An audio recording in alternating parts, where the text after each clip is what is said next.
కాకినాడ బాలాజీ చెరు సెంటర్లో గల అంబేద్కర్ బాలుర హాస్టల్ నిర్మాణం, కచేరీపేటలో గల అంబేద్కర్ భవన్ మరమ్మతులను త్వరితగతిన పూర్తి చేయాలని కలెక్టర్ జె నివాస్ కు దళిత సంఘాల నాయకులు వినతి పత్రాన్ని అందించారు. సందర్భంగా దళిత సంఘాల నాయకులు మాట్లాడుతూ డాక్టర్ బిఆర్ అంబేద్కర్ భవన్ ను, బాలాజీ చెరు సెంటర్లో గల డాక్టర్ బిఆర్ అంబేద్కర్ బాలుర హాస్టల్ నిర్మాణ పనులను త్వరితగతిన పూర్తి చేయాలని కలెక్టర్ను కోరగా జిల్లా కలెక్టర్ జె నివాస్ సానుకూలంగా స్పందించి పనులను స్వయంగా పర్యవేక్షించి చర్యలు తీసుకోవడం జరుగుతుందని హామీ ఇవ్వడం జరిగిందన్నారు. కలెక్టర్ను కలిసిన వారిలో అంబేద్కర్ భావజాలకులు పిల్లి రామారావు, ఐతాబతుల రామేశ్వరరావు, రవి, తుమ్మల నూకరాజు, కుమార్, కెవి మౌర్య, సింహశేఖర్, రమేష్ కుమార్ తదితరులు పాల్గొన్నారు. ఉన్న రూములు కూడా రిపేర్ కావాలి. అందుకని పిల్లలు కూడా అది బాగా శిథిలమైపోయిన హాస్టల్లో ఉంటున్నారు, అద్దె ఇంట్లో ఉన్నారు. అంచేత మీరు తప్పనిసరిగా అది ఒకసారి విజిట్ చేసి మీరు తగిన చర్య తీసుకోవాల్సిన అవసరం ఉంది. అంచేత మీరు ఒకసారి చూసిన తర్వాత ఏదైనా చేయండి. అలాగే ఇక్కడ అంబేద్కర్ భవన్ ఉంది, అది ఒక ఎస్సీలకి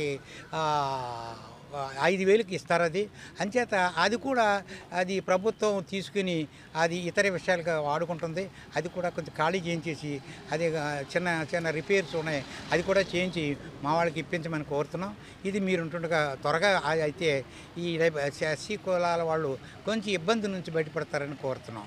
ఇది కలెక్టర్ గారు సానుకూలంగా స్పందించారు. తప్పనిసరిగా ఈ 2 భవనాలు కూడా నేను వెరిఫై చేసి చూసిన తర్వాత తప్పనిసరిగా చర్య తీసుకుంటాను. ఎంపీ గ్రాండ్ నుంచి 25 లక్షలు పేమెంట్ అయింది. రెండో బిల్లుగా 24 లక్షల బిల్లు పెండింగ్ ఉన్నది. దాని నిమిత్తం ఆ బిల్లు రానవటం వల్ల పని కాంట్రాక్టర్ గారు ఎదరికి రావట్లేదు, పని చేయట్లేదు. అలాగే రిపేర్ నిమిత్తం పాత బిల్డింగ్ల రిపేర్ నిమిత్తం మరి సిఎస్ఆర్ గ్రాంట్కి ముందు కలెక్టర్ గారు 18 లక్షలు ఒకటి, 13 లక్షలు ఒకటి, రెండాటికి కూడా రిలయన్స్ గవర్నమెంట్లకి రెండాటికి లెటర్ రాయటం జరిగింది. అక్కడ నుంచి కూడా మాకు సిపో గారిని 2-3 సార్లు కలిసాము.